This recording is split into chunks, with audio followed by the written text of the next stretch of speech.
Aloha! Hello. It is December 31st, 1984. The last day of the year in Santa Barbara. Mm-hmm. And we've been to the Polynesian Cultural Center. Not you. No. We didn't have the luau because we're going to have a luau tomorrow. This is my last day as a 17-year-old, too. And I don't remember this episode, so perhaps I was out on the beach and not watching Santa Barbara at the Waikiki Banyan. Yeah, you been doing something. Mm-hmm.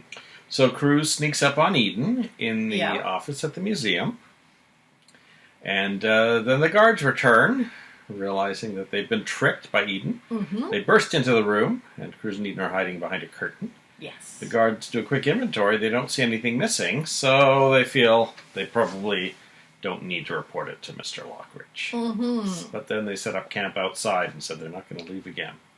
Now, I noticed they just kind of left the logbook sitting on the table. You know, they didn't... Eden and Cruz, I guess, didn't really have time to package it back up again, but I would have thought the security guards would have clued to the fact that it wasn't really secure. Mm-hmm. And they don't do anything about it. They just say, oh, the logbook's here, and it's just sitting sort of half off the table like someone's obviously been reading it. So Mm-hmm. Mm-hmm. they don't seem like the brightest bulbs, the security guards. No. Lionel had tasked them with getting a good security guard. They kind of failed on that. Yeah, definitely. So Cruz has brought a camera, so he photographs the log. Says he'll make 2 copies, his and hers. Mm-hmm. And then he says, well, let's figure out a way to get out of here. So he looks around to see if there's any other exit. Eden checks the window, but it's locked. So they realize they're going to have to be stuck in there. Mm-hmm. Cruz makes a bed out of a couple of chairs. Eden steadfastly remains completely clothed in her guard uniform. Yeah. And so Cruz tries to get her to join him a bit, but she declines. So he falls asleep. And once he's asleep, she reaches into his pocket and gets all the film and sneaks out the window, which wasn't really locked the whole time. She had lied. Yeah, and you know, even when she said it was locked, this window is there. You can see it in almost every shot. And I thought, wouldn't the thing to do have been to maybe try and force it a little bit, or to try and jimmy the lock somehow? There's no indication that the room is alarmed or anything. So yeah, it was just it yeah, was that same office where Lionel and Dominic had their encounter a few weeks ago about the videotape. Anyway. So then, just to add some fun to it, as after she's exited, she sticks her head back in the window, screams, and shouts "Happy New Year" at Cruz before running off. And so the scream alerts the guards, and they jump up and head towards the door. Now, it'll remain to be seen whether they catch Cruz lounging around or if his reflexes kick in and he jumps into hiding or out the window or something like that. Yeah. So that was Cruz and Eden's New Year's Eve. Mm-hmm. Ted has had a much better idea for New Year's Eve. He's rented room 112 in the Capwell Hotel. Mm-hmm. Unfortunately, right from the first scene, we see he's sneezing. Yeah. And as he's planning his night with Lakin, his cold seems to get worse and worse. And he gives her a call and tells her to come to room 112 at 9:30. And by the time she gets there, he's sneezing and coughing all over her. And she ends up ordering him some chicken soup and ordering him into bed. He falls asleep, and she watches the ball drop while Ted snores in the background. Yeah, she's watching the New York City. I don't know if it would have been Dave Clark's New Year's Rocking Eve at that point, maybe. That was an ABC, so she would have been watching NBC. She would have been watching NBC. Which I don't think they had any. I only know the Dick Clark one, so if NBC had something. Yeah. It definitely wasn't very famous. So she didn't have a smile on her face at all. No, well, I think she knows that this is going to be a kind of difficult period for the Lockridges. Mm-hmm. Yeah, she hears the guy on the report say Happy 1985, and she's not expecting one. She's not feeling it. Now Danny shows up to pick up Jade for a ski trip. Mm-hmm. Unfortunately, the next time we see them, they're both outside freezing and the car is conked out. Yes. So they decide their best option, since they haven't seen a car for hours, is to huddle in the back seat. And then Jade suggests there's a theory of body heat that they should try to incorporate. And so she snuggles a bit with him, and they end up kissing. And then a police officer knocks on the window and says, "Oh, I saw your car. I figured you were stalled. I'll call you a tow truck." So, Danny was hoping things would progress a little bit. Jade said, "Well, you never know what's going to happen in the future. So, who knows what's going to happen in the future with them?" Yeah, they seem to be. I don't know if this is their date or not. I don't know if this was Jade's I wasn't sure either. Christmas gift, but they seem to be. It seemed to me like they were edging towards a bit more of a relationship, and I'm hoping for good things for them in the new year. Yeah, me too. Yeah. And so far, the first happy New Year's Eve couple we've seen so far. Now, Warren continues his tale of going to the Capwell house with the gun to kill Channing. And when he walked into the study, Channing was lying on the ground. "Dead?" Lionel asks. He says, "No, he was still breathing." And he was barely alive. And when he leaned over to check for a breath, Channing whispered the word Farinmar, which, of course, Warren doesn't know. He says he's looked it up in the dictionary. Hasn't been able to figure out what it means. Lionel clearly has heard the word before, but he pretends he has not heard it. Yeah. And so this gives us a little more of a sense of the timeline. So Warren must have arrived right after the killer left, unless the killer is still hiding in the room somewhere. So Warren, apart from the killer, must have been the first person to find Channing. Yeah. It's interesting. We're still not sure whether or not Warren is the one Peter saw, or if there really was a dark-haired man. So. Or if he did, in fact, see Mason talking to Channing a little earlier. We know that Mason was in the room with Channing that day, but it may have been at a completely different time. It may have been an hour before the murder, we can't really take Peter's word for it. Yeah. So, meanwhile, the whole episode, Lionel and Augusta are bringing in champagne. And Augusta brings in an extra box at the end saying, "Remember last year we ran out and I had to send you out." So we find out that they are actually filling a bathtub with champagne. And they get into it fully clothed, which was unexpected. Yeah, they kind of fall into it, so... I don't know. To me, that looked more unpleasant and uncomfortable than romantic. But anyway, this is apparently what they do on New Year's. Yeah, she had her shoes off, but Lionel still had his dress shoes on. So yeah, he's fully dressed, like full tuxedo. The wardrobe people would have been not happy about that. Gina decorates the house for New Year's Eve for Cece. Cece arrives and says, "Oh, this is a nice surprise. One of the guests arriving." And she says, "It's just for you." And so they spend the evening dancing and kissing. Yes. So they're another couple who had a good night. And then Kelly is planning a surprise for Joe. Yes. But he comes home and says that his whole company is kaput. His partner's been bought out and has shut down the whole project. And he's managed to get out of his old partner that the person who bought him out was Cece. So Kelly says something, "Oh, I can't believe Dad would do something that nasty." Like, "Oh, we can." Yeah. Have you never witnessed your dad before? So Kelly calls him over to confront him, and Cece denies it all and says, "Oh, are you blaming your failures on me, Joe?" And he's really smarmy about the whole thing. And Joe's not buying anything, obviously. I thought that CC sounded a lot like Mason in this scene. Like when he was playing with Peter. Yeah. I thought that the dialogue was very, very similar. Whether it was written by the same writer or it's just we're seeing, the sort of family DNA between Mason and CC.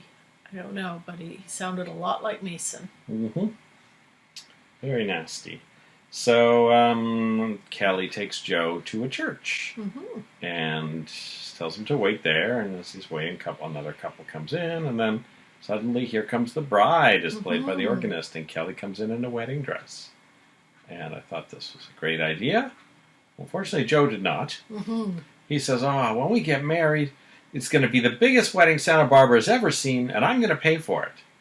Which doesn't make me think there's going to be a wedding for a long time, because not only is Joe a blue-collar worker, he's also being thwarted by C.C. Capwell. Like, I can't imagine, even if you got any job and saved every penny, that you could hold the biggest wedding Santa Barbara's ever had, in any reasonable amount of time. So I think Joe's scheme is pretty outrageous. Yeah, I kind of wondered about that. I wasn't entirely surprised that he did that, because it didn't seem like, I don't know, for me that didn't seem like the kind of thing he would do. From a soap opera standpoint. Yeah, from a soap opera standpoint. Having him there in his jeans, getting married, would not make for good future flashbacks to Joe and Kelly's wedding. That's right, exactly. It's like in a soap opera, when you have a wedding, but that sister who's out of town doesn't show up, know the wedding's not going to happen. Yeah, exactly. So when it's this kind of lousy thing that's not going to look good in the future, it's not going to happen. Yeah, that's what I'm trying to say. Now, from a character point of view, I think if I were Kelly, I would be kind of pissed, honestly. Yeah. She went with it, but I think I would.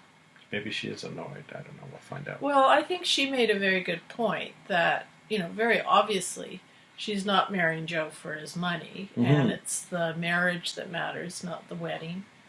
And he said, this feels like an elopement, though. I'm like, well, so what? You were going to do that Yeah, exactly. before. And that the important thing is that they get married, that they love each other.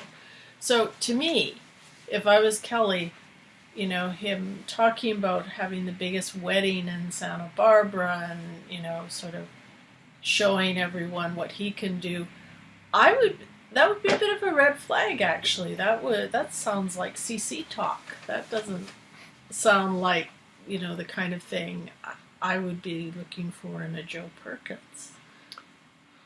Yeah.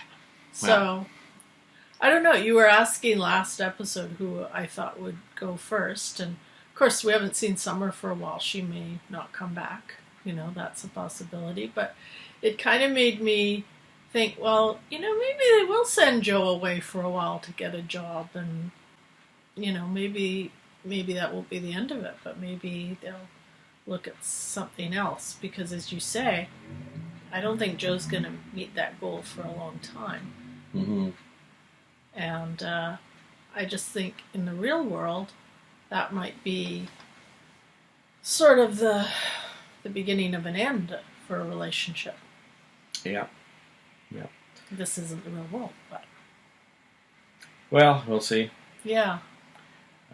So that is the year in Santa Barbara, the year one. It was a half year. Yeah. Not even a half year, 5 months, I guess. But so we had Santana come to town to get her son and leave. We had Joe come back to get Kelly, and he got her, and to prove his innocence, and he did. So that more or less went well. We had Mason fuming about his dad's love for Channing being greater than his love for him, and somehow after 5 months he's made it even worse. Yes. Yeah, he's been disinherited, and Cece doesn't seem to care that he didn't really kill Channing. Cece's become nastier and nastier with every recast. Yeah. Who else? Well, I mean, we didn't even see Lionel for the longest time. We just heard about him. And now he's been the driving force of at least the last 3 weeks, 4 weeks of the show. Yeah. He's been in every episode in multiple plot lines. He's involved in the murder. He's involved in the dive. He's involved in Eden and Sophia / Dominic. And we've been introduced to other new characters as well. So Gina is now fully a part of the cast, and we're starting to see her evolution. You know, she's not nearly as sort of innocent and good-natured, I think, as she's been letting on. We've seen a little bit of her craftiness. We've been introduced to Brick, who is another character who just seemed like this very almost working class type, but now he's secretly managing the Lockridge portfolio. And we really have no hint of his secret. No. Than that we think he's somehow related to the Lockridges. Otherwise, why would Minx bring in a complete stranger? Yeah.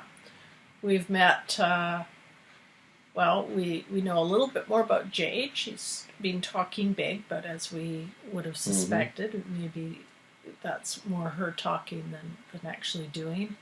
We've met Amy, for better or worse. We've, and most importantly, I think we've really gotten to know Channing a lot better. Yeah, every flashback, and it turns out to be nastier than before. So. Yeah. So, do you have anything you're hoping for the new year? What do you want to see in the new year? Well, certain things I remember. I'm really excited about May the 20th coming up. Oh, okay, that's a little while, May but is that's going to be amazing. Sweeps. It's okay, probably the best episode of any show ever. Okay. At least it's the sort of thing I enjoy anyway. Maybe others will just say, it's just another episode. We've got a few more characters being introduced, I think, in January or February, I think. A couple more. Some Europeans showing up. Other storylines, I don't remember how some of these storylines play out. I don't remember how the Lionel story plays out, the logbook story, the Elizabeth Peel, Jade and Danny. I don't remember any of those things. I must have had like a heavy load of classes in the spring of 1985 and missed maybe even the whole January, February, March, and largely April of the show, because it's all a big blank until around May. So yeah, I'm excited to see how all those things work together and see. I'm not sure when Santana comes back. Could be in the next few months. It could be a year from now. I can't recall. I'm really excited, not only to see who the killer is, but also what leads us there, and all the sort of twists and turns that come as we discover that killer. And what their ultimate motive was. A few more secrets to come out now. Yeah. When we saw Mason reveal to CC that Sophia had an affair with Lionel, it made me flash back to at least 2 other times in the upcoming months where Mason gets to reveal something horrible to CC and in hopes that CC will love him. But his track record is. So I'm looking forward to those further reveals of Mason's. I'm also looking forward to learning a little bit more about Sophia, because we don't know really anything about the journey she took from apparently being drowned to ending up in a mental institution to becoming Dominic. Will she ever get that presumably itchy beard off? Yeah. Will anyone she knows ever actually run into her? Yeah. In Santa Barbara, and who will it be? And for a while I thought it was going to be Augusta, but now she's once again totally isolated from everyone. Other than maybe now Mason is actively looking for her. Maybe Mason's the first one who encounters her. And I'm assuming we'll also get to meet Mason's mother at some point. Remember, she's missing somewhere in We've Santa heard her Barbara. on the phone once. So, and that was it. Yeah. And the last time Mason's trackers found her, she was at a phone booth in Santa Barbara. So, and we've also had this hint that she and Pamela Mason and Pamela may have had some sort of scheme going 5 years ago that Shannon found out about. So that's intriguing.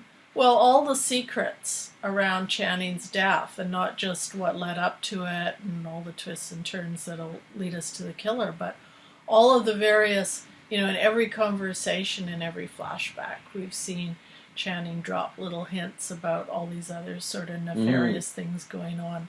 So I would really like to get a sense of what those are.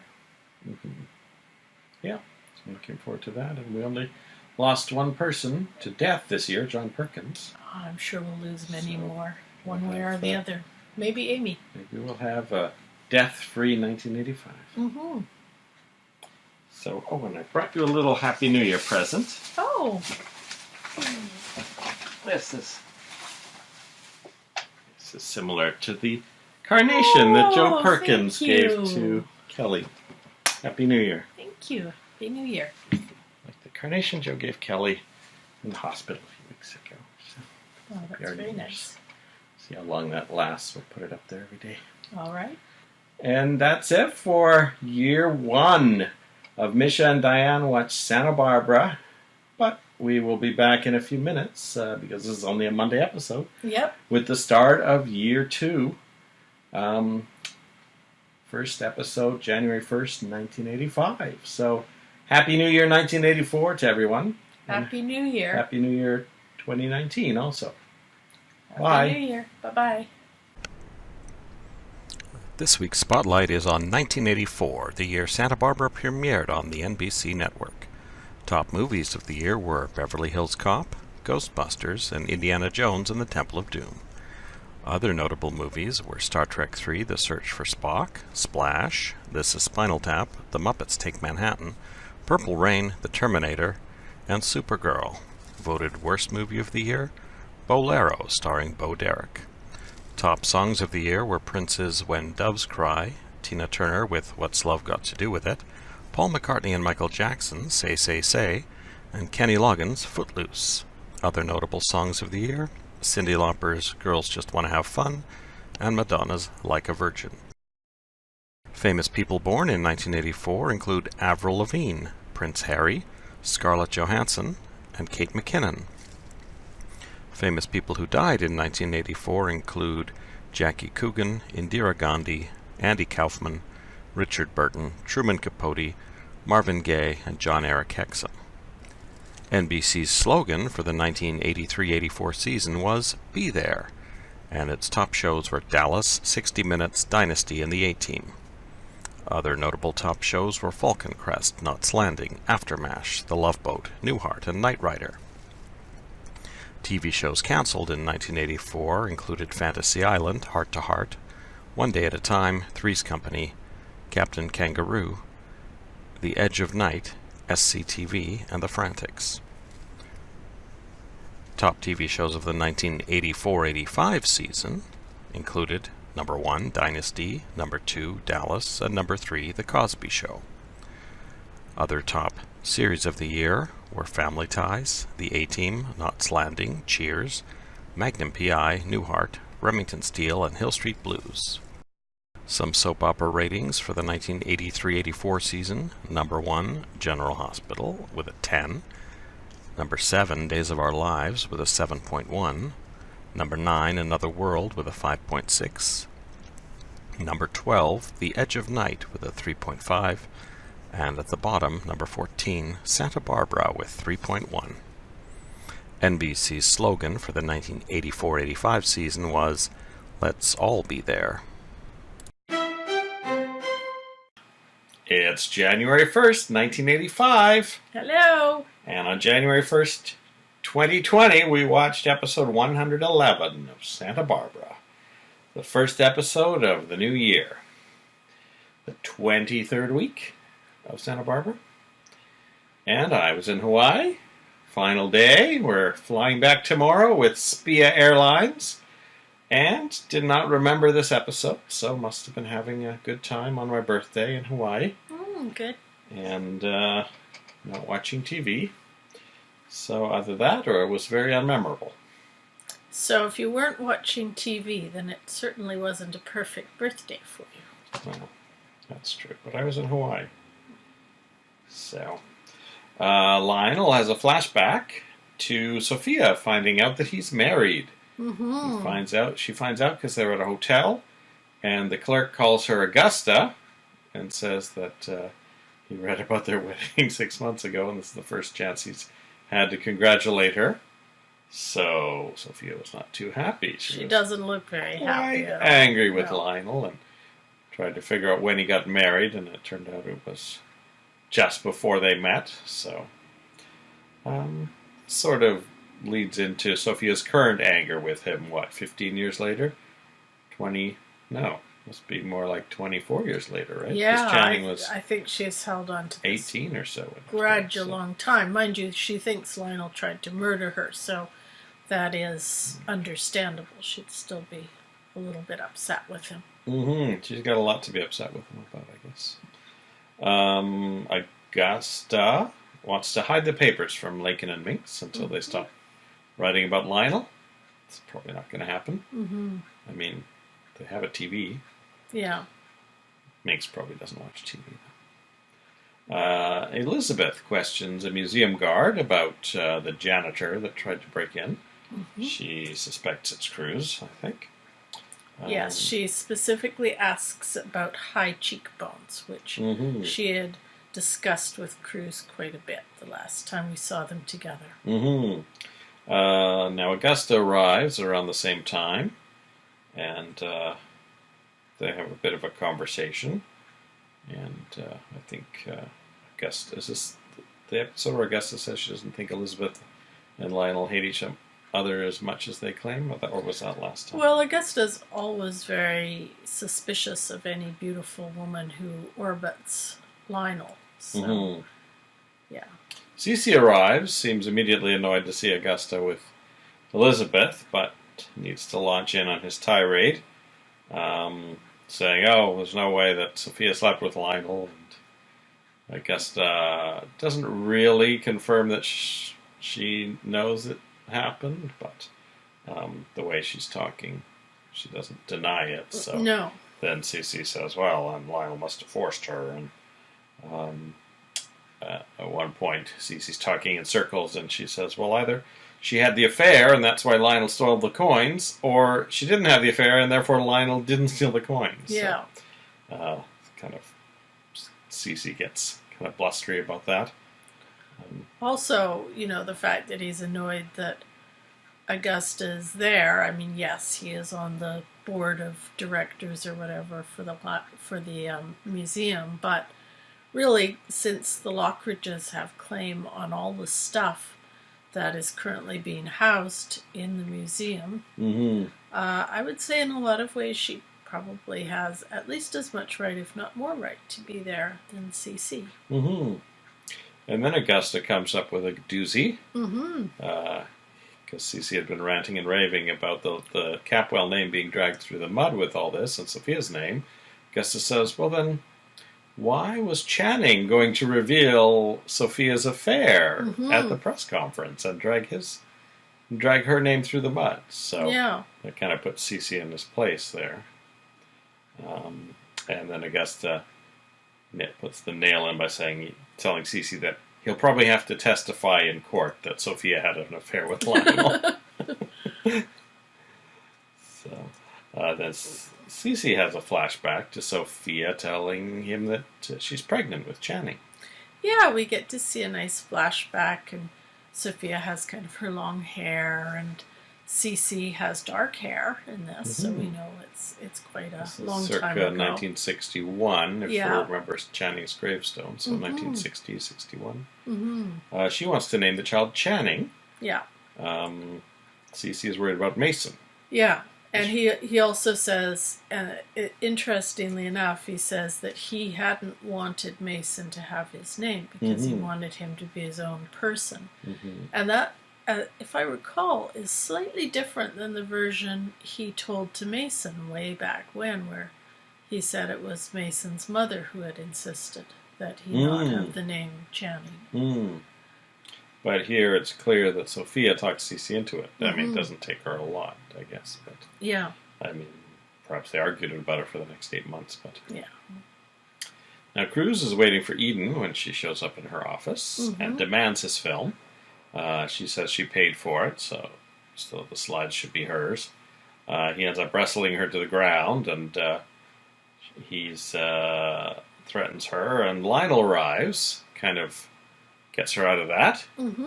and he wants a meeting with Kelly, and Eden ends up telling him that Kelly's got an appointment at the hospital later. Yeah. Cruz listens in on Eden's call when the photographer calls and finds out what shop it was that she brought the film to. So he goes there and picks up the slides before Eden. He also runs into Elizabeth, who wants to hire him to dive the Amanda Lockridge with her. And he says he'll consider that, because she says there could be other treasures in other rooms, like the staterooms. Now, I was trying to figure out during this exchange how that would have been different necessarily from CC wanting him to dive earlier. And of course CC saying, not knowing about the Lockridges having a stake in the shipwreck. And I was wondering that, certainly Elizabeth wouldn't have a stake in the shipwreck. And she seems to be suggesting... I didn't really get the sense that she was necessarily suggesting she would be doing this on behalf of the Lockridges. That they would necessarily... Or the museum, or the whole show. That, she's talking about all this potential stuff in the staterooms. It really sounds more like a caper than it does some it'd be sort of interesting expedition. to see what Cruz thinks, or if he's just playing along to find out exactly what's up. I mean, obviously, if she tries to steal a bunch of stuff, he can arrest her, so maybe he's playing along for that reason. Also, it would totally undermine her credibility as well. Kind of wreck Lionel's scheme, perhaps. So, again, I'm kind of skeptical about Elizabeth. Yeah, I think we talked about this before when she and Lionel were preparing to bring up the articles. And just sort of noting that she wasn't, she was taking a lot of risks and, doing a lot of things that could undermine their case. She had wanted to dive with them. Perhaps she was going to do some snooping around the staterooms on her own or something. Yeah, and we also discussed, I think, a few episodes back when they were preparing to see what was on the Amanda Lockridge the first time, that, she didn't come across necessarily as the most trustworthy person. We know she's a counterfeiter, of course, but, I wouldn't put it past her to maybe sneak a few things herself. This seems to play into that part of her character as well. Cruz manages to pick up the slides before Eden, and he's watching them in his houseboat. When Eden shows up and demands the slides, he ends up kissing her, and then it appears that it's just a distraction, so he could hide the slides from her. Yeah. And before she can start looking for them, Elizabeth shows up, which annoys Eden in another way. Yeah. So, Kelly wants to get married on Valentine's Day. Yeah.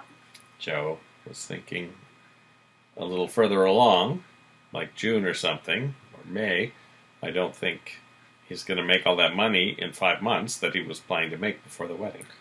Considering he came back to Santa Barbara and he's been hotly pursuing Kelly, since the beginning, since when she was engaged to Peter Flint and didn't want anything to do with him, he suddenly is playing it a bit almost hard to get.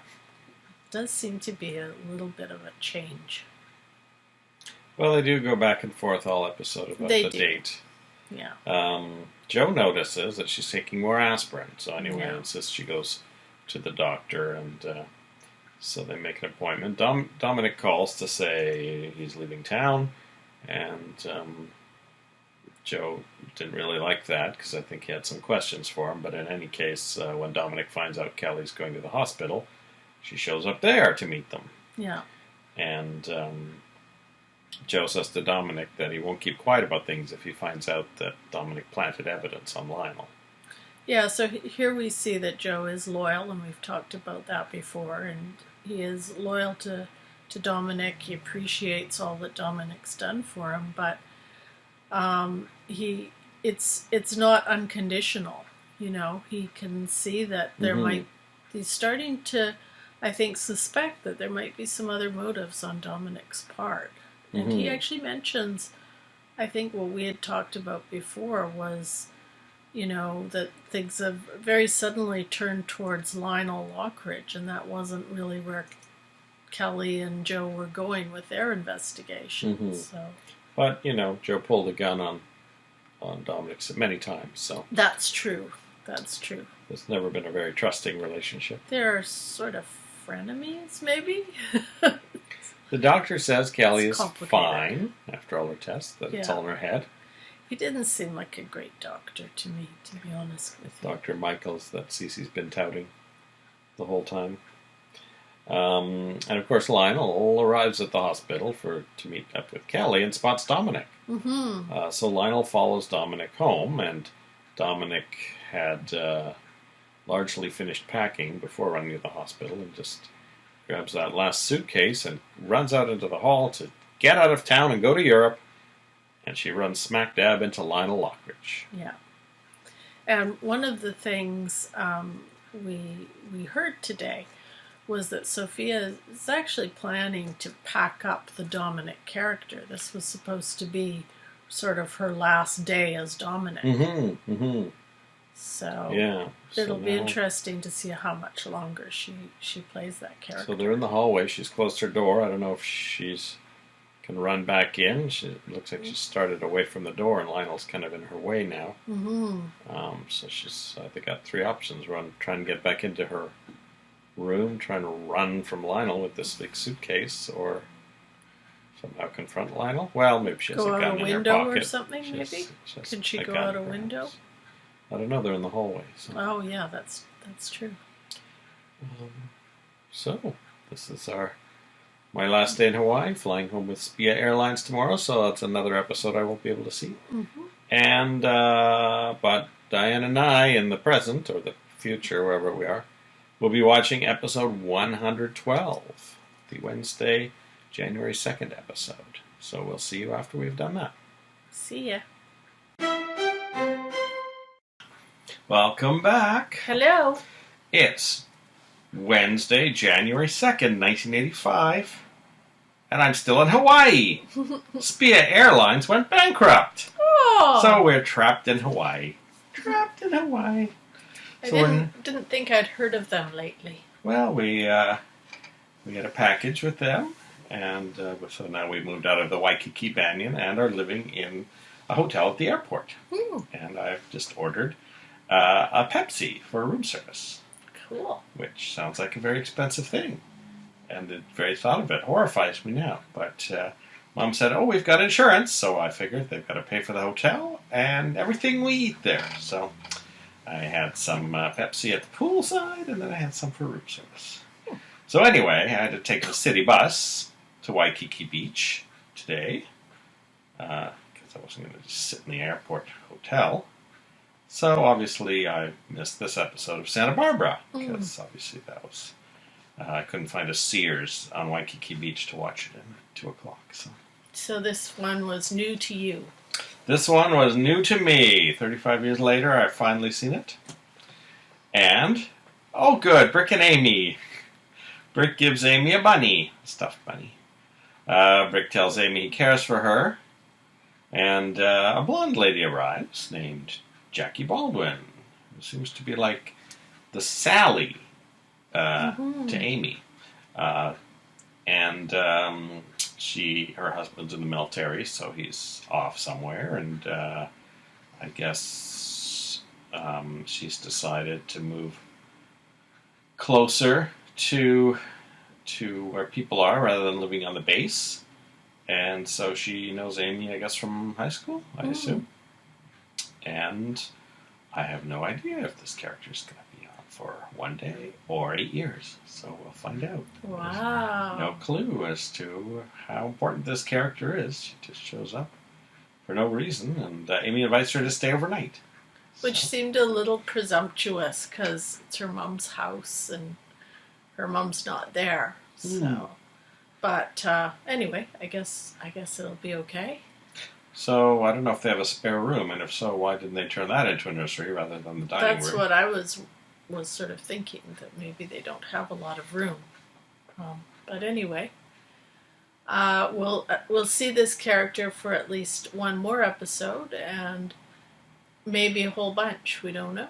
I don't know if she's a potential alternative love interest for Brick. No, because she's married. So really, I can't imagine. But her husband's in the What her- military, so I imagine he would be facing potentially a lot of dangers there. Oh. Maybe he won't make an appearance or won't come back, and she may need to turn to someone like Brick for comfort. Does not excite me. No.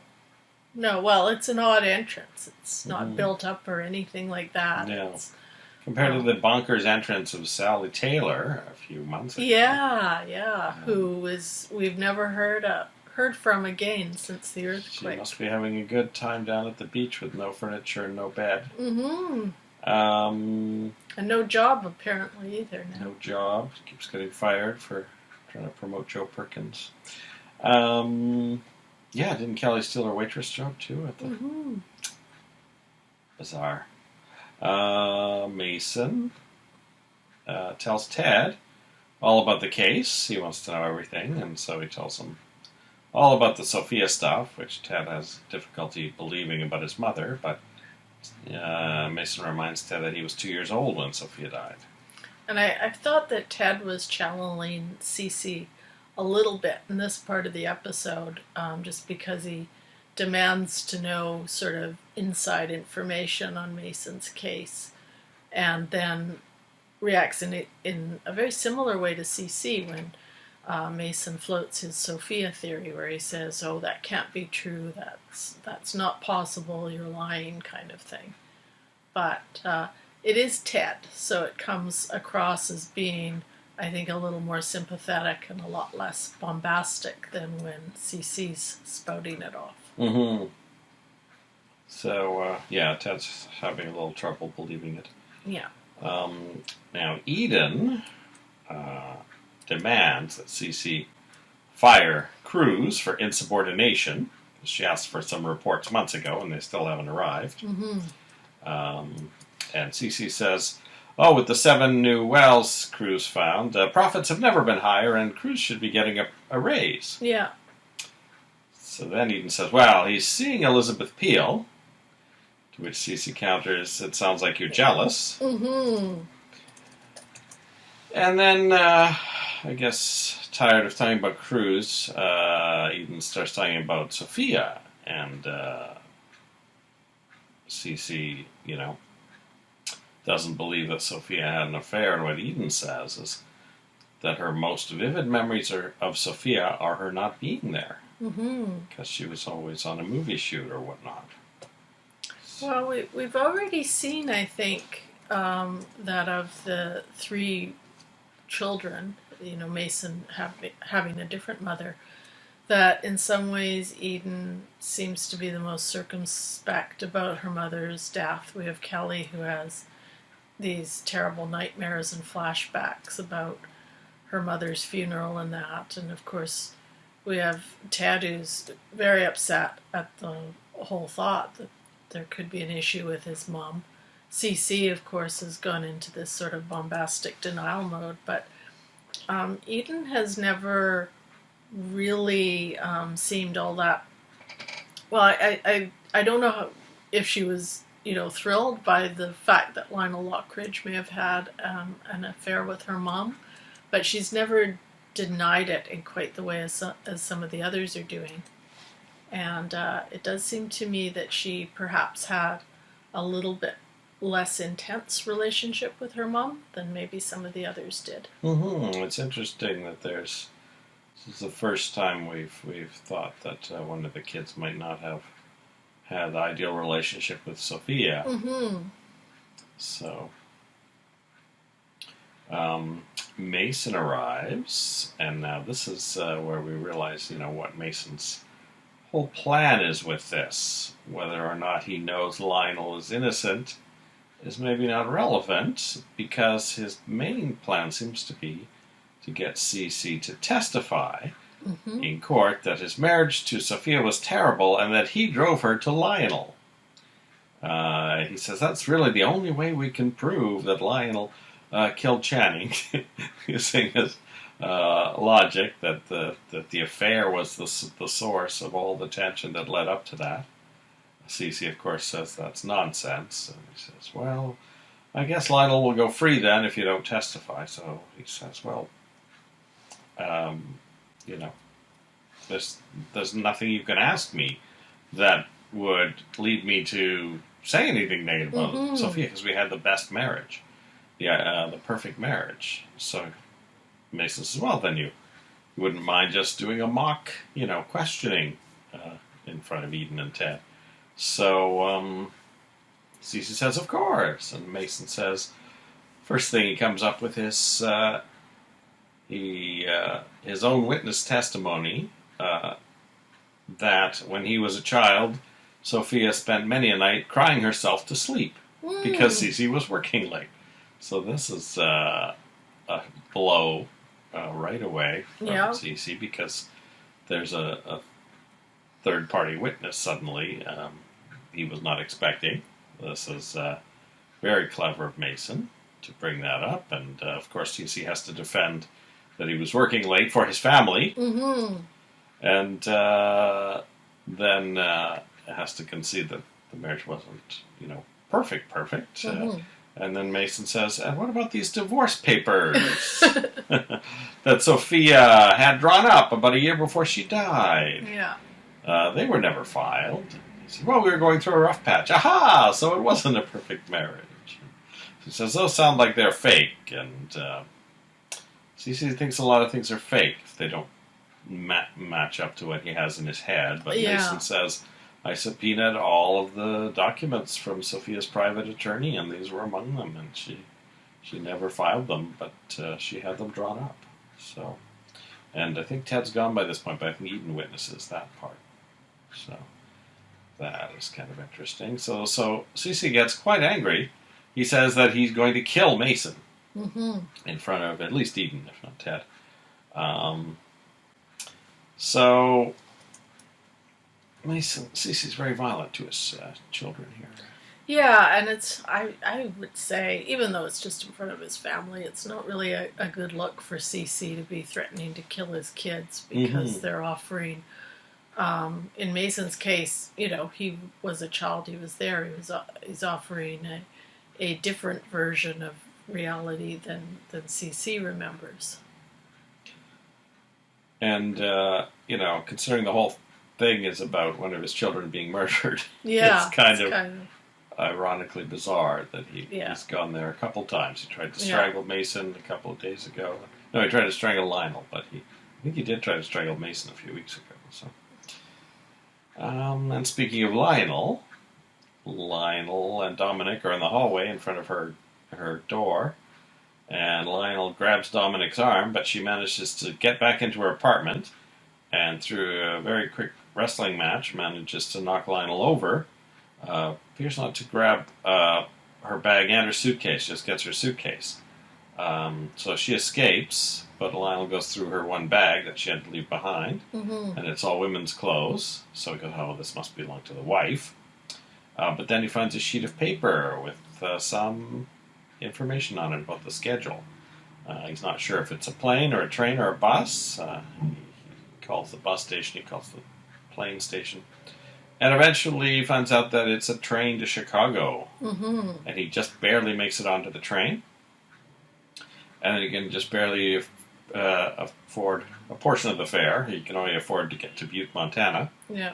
But he thinks that'll be enough to, track down Dominic. After a false start, he accidentally grabs the wrong bearded man, and who's with a woman, because that's what he's expecting, right? That it's a couple. And then, unexpectedly, a fangirl runs into him and corners him. She was at one of his amazing lectures, and she's just the biggest fan of Lionel Lockridge, and it's that erotic lecture we heard about once previously about the phallic imagery and the fertility rites of wherever it was, and so apparently Lionel's style has captured the heart of at least one of his students. Yeah. he manages to get away from her eventually, but I suspect if Lionel does ever spend a prolonged period in jail, he's going to be one of those people who gets a lot of strange fan letters. maybe this girl that we Yeah. saw, whose name I wrote down, but I don't recall. Eventually, because Lionel tends to gravitate toward the bar car, he actually didn't spend all of his money to get that ticket to Butte. He had a bit of change, it looks like. And Dominic comes in and sits down, facing away from him.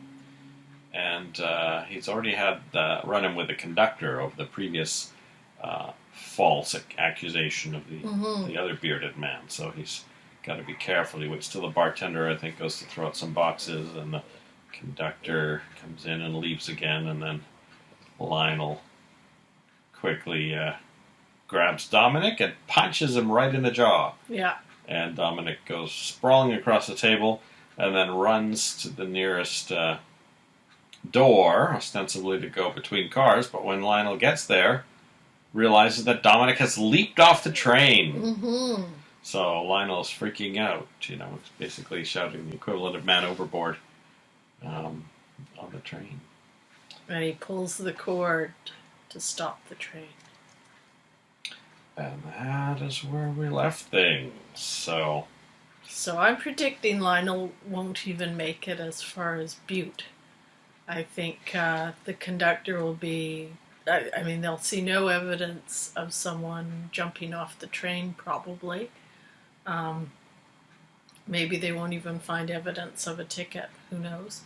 And Lionel, having already stirred a bit of trouble on the train... first by not having a ticket and then sort of being willing to go anywhere. And then, of course, grabbing another man in front of his wife, thinking that man was Dominic. Mm-hmm. He's already, made a name for himself as being a troublemaker. So I think they'll probably have him arrested, perhaps, which will probably send him back to jail, because I imagine that would violate the terms of his bail. I don't know. Or definitely be put off the train at the next stop, I would think. That's what I'm predicting. Yeah, he's probably not supposed to have left town. Yeah, so. I mean, if they're out of the state, that might be even worse. Mm-hmm. Yeah. So Augusta, if it goes that route, Augusta's not going to be very happy with him, because she had to sell a painting just to raise the bail for him. Mm-hmm. And I assume Dominic's just fled into what I'm going to assume is the desert at that point of the trip. Yeah, I mean, we don't get the sense it was necessarily going over a bridge or something. It's not necessary that she went over a cliff or something like that. It just seems like she bailed off the train. So I don't know if Dominic will insist on sending out a search, or Lionel will insist they send out a search party or anything. I can't imagine how it's going to go. Dominic's just wandering around the desert. I can't imagine they'd let Lionel help with the search, even if they do believe that someone left off the train. So, and Lionel's the only one who really took notice of her, from what I can see. And he's the only one who saw her jump. And his name's already mud in the eyes of the conductor. So, I think Lionel's let himself in for a little bit of trouble here. Yeah. So Dominic probably has escaped and will make it to Europe. And we'll never see Dominic again. And Lionel probably will end up in jail. Mm-hmm. Well, this a week or two ago, actually December 20th, we posted our 20th episode, week 20. And at the end of that, we included our exclusive interview with Nick Coster that I did in the Bahamas with him. And just posted a few messages on the Soap Central message board, the Santa Barbara message board, the Another World message board, and the Days of Our Lives message board, in case anyone was interested in seeing that interview. And I guess a couple of people took me up on that offer. And one of the things that occurred as a result is, first I got this, we got this nice comment from someone called Chase Forever Chase. It says, "Thank you, Misha and Dianne, for posting this video. It is so good to see Nicholas Coster. It's nice to meet him too. He's so amazing for being 86 and so alert and looks great. I miss the days when he was on Another World. It was so good hearing him share about it at the end of his video. This video. Again, thank you and have a very happy New Year. Thanks for the memories, Nick." And then brackets Chase. So that's nice to have a nice positive response from a watcher, and hopefully that might turn into a viewer of the podcast. But that was my hope, that people would watch the interview and decide to stick around for the podcast. The best thing to do is track down the episode we're watching on the internet and watch it, and then listen to our commentary, because otherwise you've got to remember what happened in episode 112 or whatever it is. So far I can confirm the first 860 episodes are available, and only 4 of them are in Russian, so you can follow along with us for quite a while. We have spoken to people who have more complete collections as well, so it's possible there will be other sources out there. And someone at Soap Central picked up on my posting and obviously watched the video and realized that it contained a spoiler for Days of Our Lives, and had waited 2 months to post this just to avoid maybe rushing this to see if the information would come out elsewhere, and it hasn't. And I thought, well, if I don't post it now, I won't be able to convert that into potential viewers for our podcast. So I posted it, and so that made the front page on Soap Central. That according to Nick Coster and several other people on the cruise, the Santa Barbara cruise we attended in early November, the reason that Louise Sorel had to cancel her appearance is that she is back filming Days of Our Lives. And of course, longtime Days of Our Lives viewers know that she portrays Vivian Alamain, as she's done for, I think, probably almost 20 years. Yeah. And very exciting that she's coming back, and there's been no other hint of that anywhere in the news. So this was a world exclusive scoop that maybe our only one ever. So yeah, probably.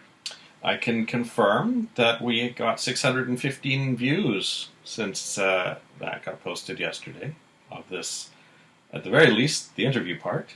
And hopefully some of the people watched a bit of the rest of it too and plan to try and watch our podcast. Anything else you have to say on that topic? Well, not so much on that, just looking ahead a little bit. And one of the things I was really interested in with this episode, towards the end of the segment with Cece and Mason and the kids, is that Ted says he doesn't know what to think anymore. And I just think that'll be so interesting if it turns out that he has kind of conflicted loyalties and doesn't know quite who to believe, and I'm just going to be really interested to see what Ted's evolution on this is and how that affects his relationship with Lincoln or Lincoln and the Lockridges and his own family. So that's one of the things I want to watch in the next few episodes. Yeah, I'm wondering if, similar to Eden, he will seek out Lionel to try and have a one-on-one conversation with him about Sophia. Although Lionel's currently outbound on a train. Yeah, but maybe when he's back, and especially if he's in jail, he'll be really easy to find to have those conversations. So anyway, that's something I'm going to be watching going forward in the next few episodes. Sounds like a good thing to watch. So our next episode will be the Thursday, January 4th episode. I'll either be in a plane, because we're supposed to show up very early at the airport to find out if we've got a plane. There's apparently an MP or an MLA in our group, because it was a package group. So they may be trying to pull some strings to get another airline to send an empty plane over to Hawaii to pick us up. So I may be in a plane, or I may still be in the hotel, and therefore I will take the bus to Waikiki Beach again and miss. Either way, I'm missing the next episode of Santa Barbara. I'll have to wait 35 years to watch it episode 113. It's nice to know that our members of Legislative Assembly in 1985 were very prudent in how they spent their travel expenses. Mm-hmm. Mm-hmm. All right. We will see you for episode 113 of Misha Dianne Watch Santa Barbara. Bye. Bye. Welcome back. Hello. It's January 3rd, 1985, and we've just watched episode 113 of Santa Barbara. I'm still in Hawaii. So, another day at Waikiki Beach, another episode of Santa Barbara that I didn't see until 35 years later. Wow. So Jackie, Amy's friend, calls her Irmgard at one point, which I've met one person at least in my life whose name was Irmgard and whose nickname was Amy. So that may actually be her actual legal name. I assumed actually this was when they had gotten together in the pub, wasn't it? Yeah. Yeah. And I assumed they were just spoofing because Amy said she was also from Saskatchewan. Yes, because two guys were hitting on them. Yeah. But it occurs to me that could actually be her real name. Yes. Or some joke name that they used to have in high school. Mm-hmm. And Jackie mentions, I think she mentioned it last time, that she's applying for a job at Lyman. Mm-hmm. So we were postulating that maybe it's Peter's old job, but we don't know if she's a physics teacher or not. She gives Larry a call because he's supposed to come have leave in 2 months. 2 weeks, from his pilot job in the military. And it turns out a co-worker of Larry's had a mother who was dying, and so he gave his leave to his co-worker. So Jackie is going to be all alone. Well, it sounds like she'll be staying in Santa Barbara with her friend Amy a little bit longer anyway. So we'll see what kind of plot lines she gets caught up in. She accidentally leaves her pocketbook on the counter underneath the payphone. Ted spots it later when he makes a call and opens it up and sees the paper with Amy's address on it. So he goes to Amy's, and sure enough, Jackie's there, tries to give him her reward, which he declines, and then Amy says, well, he's from one of the richest families in town. So I'm wondering if somehow Jackie and Ted are going to have some sort of storyline. Yeah, it made me wonder because at that too, or if, that was just a way of making her aware of the Capwells and their great wealth, and if that's something that might come into play as well. There's definitely the writers needed to have Jackie and Ted meet. And so they did. Ted doesn't really do or say anything. I guess I could speculate if it is a Ted-related storyline. Maybe he and Lakin have a huge blow-up and he's tempted by Jackie or something like that. Or maybe she'll be his teacher at Lyman. Or maybe she'll be, maybe I don't think Peter take Flint over. was necessarily their teacher currently. No. But, she could be taking over physics or something. Yeah, that's true.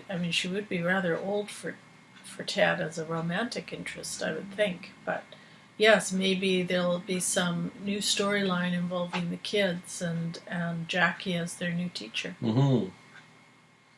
Now, Cece tells Eden that he's worried about how Ted will take the news about Sophia. I'm kind of thinking Ted's already heard some of it. So. Yeah, we were speculating on that after we watched the last episode that, Ted was very upset and said he didn't know what to believe anymore. So we were wondering how that was going to play out. So Cece asks Eden to talk to Ted. And then Cece breaks Sophia's photo. So I think he's starting to believe it. Gina tries to help him, but he says, no, just leave me alone. So then Gina asks Rosa about Sophia. And Ruben's nearby, and he's upset at even the prospect of talking about his employers with a third party. Yeah. Rosa does offer very little at first, but Ruben's still angry that she's even engaging in this, gossip about their employers. And when Gina goes off, Ruben says to Rosa that Cece is not our friend, he's our employer. And Rosa says that Sophia was a wonderful person. So I think she says that to Gina. Yeah. Then Cece shows up and he ends up talking with Rosa as well about Sophia, because Rosa goes to clean up the photo that he broke. And he admits to Rosa that he thinks Sophia was not the faithful, loving wife that he gave her credit for. And Rosa is shocked by this. So I guess she hasn't listened to any of the stuff that's been going on the last day or so since the courthouse revelations. Yeah, so I thought this was a very sort of curious part of the episode. I actually agreed with Ruben that it's probably not the smartest thing to do any kind of intervention into your employer's family life. I also wondered why it was that Rosa was willing to do this with Gina. Because we already know that Cece has had a whole parade of different women come and go from his life since Sophia died. Not the least being Santana. And I don't remember Rosa intervening very much on Santana's behalf when she was having problems with Cece. So considering they don't really know Gina that well, Stockman was friends with Cece for a long time, but I wouldn't have thought Rosa would know Gina that well. It just seemed like an extraordinary intervention, especially given the family history with Cece, the whole situation with Santana, and just Gina's newness on the scene. They don't really know her at all. Except Sophia's even had a few negative. Yes. Rosa's had a few negative interactions with true. Gina, where Gina was trying to usurp her role in some way. I was also a little unclear what Gina was really asking for in this intervention, whether it was just to soothe Cece's nerves or what was being asked for, really. What was your interpretation? I don't know, because I don't know if would it be better for Gina if Cece's angry with Sophia or not. I mean, if Sophia were in the picture, that'd be one thing, but she's dead, so I can't see how Gina would benefit from Cece being angry at his late wife. So it's a tough one. Maybe Gina's jealous either way, even though Sophia's dead. Or maybe to find out a little bit more information about Sophia. Remember, when Santana was pursuing Cece, of course she already knew quite a bit about Sophia. And so there was a point there where she was arranging her hair like Sophia's and sort of mimicking some of Sophia's interests in order to win Cece's trust. I don't know if Gina would be angling for that sort of thing, or the opposite, maybe trying not to accidentally do something negative that Sophia would have done. Yeah. And especially after the Christmas gift debacle where she gave it the same gift as every other woman he's dated. That's right. So Eden finds out from Danny off screen that Ted likes to play pinball at the State Street Bar, and we see him playing a pinball machine with the name of can't see it now.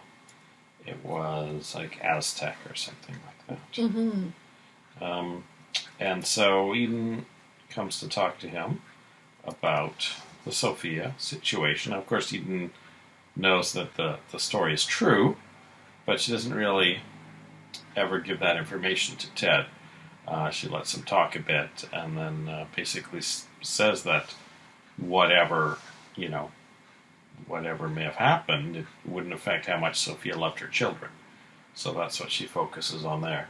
Yeah. And then they talk about what Ted should say to Lake, and mentions that she's being kept in the dark about things. And Eden says, well, eventually she's going to read it in the papers, so it might as well come from you. And if it's going to be the centerpiece of Mason's trial, it's going to be right out there, front and center. Yeah. Now, on our train, bound for Chicago via Butte, Lionel reports, because the conductor comes running when Lionel stops the train, Lionel reports that Dominic has jumped off the train. And he finds Dominic's beard with blood on it. I guess when he punched Dominic, there was some blood. And don't think he really puts together the beard. Like, he keeps looking at it, confused. I don't think he quite realizes the meaning of it. And the conductor says they don't have time to search for anyone. I have a schedule. So he restarts the train, but radios back for someone to look for Dominic. And the word comes later on that no one was found. And so Lionel realizes Dominic must still be on the train, that Dominic must have pretended to jump. Meanwhile, Sophia's in her cabin, and now she's taken off the rest of her disguise and made herself look presentable. And she has a flashback to a couple of encounters with Lionel. Lionel trying to get her come back to him after she's definitely said no, and then later the boat scene that we have seen before where she falls off the boat and she says, oh, the first thing Lionel will try to do if he recognized me is kill me. So she really is interpreting those flashbacks as Lionel wanting to kill her, which is interesting because it doesn't seem that way to me. I think maybe there's almost some hints here about a paranoid state of mind or something. We still don't know why Sophia was locked in a mental institution for those years. So she does not have a gun, but she has a knife, and so she cowers in her cabin for part of the episode, thinking, I think she realizes Lionel is searching for her and is ready to stab him. But then later in the evening, she ends up going out with her knife to look for Lionel. And she finds him in the bar car, which is vacant, except for Lionel. And he's, got his back to the door. And she sneaks up with him, behind him with the knife, and is about to stab him. But, it's dark outside, and he sees her reflected in the mirror, and in the window. And he turns around and grabs her, and she runs, and then he tackles her to the ground, face down, and when he turns her over, he says, oh my God, Sophia! So Lionel has someone has, seen Sophia is alive after, 15 years, was it? Something Finally, like that, someone knows Sophia's alive, and it's Lionel, so wasn't who I had guessed it was going to be way back when. I thought it might be Augusta. So now Sophia obviously thinks he's going to try to kill her, so I don't know if Lionel can convince her that he has no intention of killing her. I mean, he's probably in shock that she's alive and in shock that she's Dominic. I can see in little ways, perhaps, actually happening what I wondered might happen at the end of the last episode if she starts screaming that Lionel's attacking her, and a fed-up conductor carts him away and has him arrested at the next stop. That might be a possibility. Yeah, and then, he'd get shipped back to Santa Barbara, probably go to jail for violating bail, and, who's he going to tell that Sophia's alive? Mason, I guess. Well, he might confide in Warren, perhaps. Someone like that. Or maybe try to get Callie and Joe to visit him and say, your friend Dominic is Sophia. So it's interesting. I can't quite see what direction this will go. No, we are assuming as well that he knows Dominic and Sophia are the same person. The fact that he found a beard is a good indication, but still. Yeah, she's changed into ladies' clothes now. Yeah, so he may still think that there's two people involved. Also, I was wondering, with him finding the beard, if this is now the last we've seen of Dominic, and if Sophia will perhaps want to start adopting another disguise if she doesn't want to be discovered yet. Mm-hmm. So, Well, if she continues out of town, she won't need a disguise. But no. If she heads back to Santa Barbara for some reason, yeah, then and she'll then need something. it'll be interesting to see what her reason will be for doing that if she does. Mm-hmm. Yeah. So during the various scenes at the State Street Bar, they had the jukebox going, as they often do, and one song that I couldn't quite identify, but it sounded like Lionel Richie singing. And then later we heard Bananarama's Cruel Summer playing. That's right. In the background. Yeah. So, just another reason why this show probably couldn't be released on DVD without being very expensive. And I just, one note I wanted to make about the whole scene with Eden is that, Ted is not only very confused about what to think about Sophia in this, but he does seem to be a bit confused as to what to think about CC as well. And he actually mentions that he can't imagine why CC would disinherit Mason. Mm-hmm, mm-hmm. And that's kind of interesting. He's not just jumping right onto the CC bandwagon. He's looking at how recent events are affecting everyone. Mm-hmm. CC says to Eden at some point, "You're the only one that hasn't disappointed me," because he mentions Kelly's back with that Joe, and Ted's with that Lockridge girl, and Mason, of course. Yeah. So now, how he would feel or will feel if he finds out she's had perhaps more relations with Lionel Lockridge than she's let on. Mm-hmm. Will be. I mean, is it possible if Mason has some information that he would reveal that at the trial to make Lionel seem all the more horrible? Mm-hmm. Mm-hmm. So that's a possibility. Yeah. We don't know quite what Mason.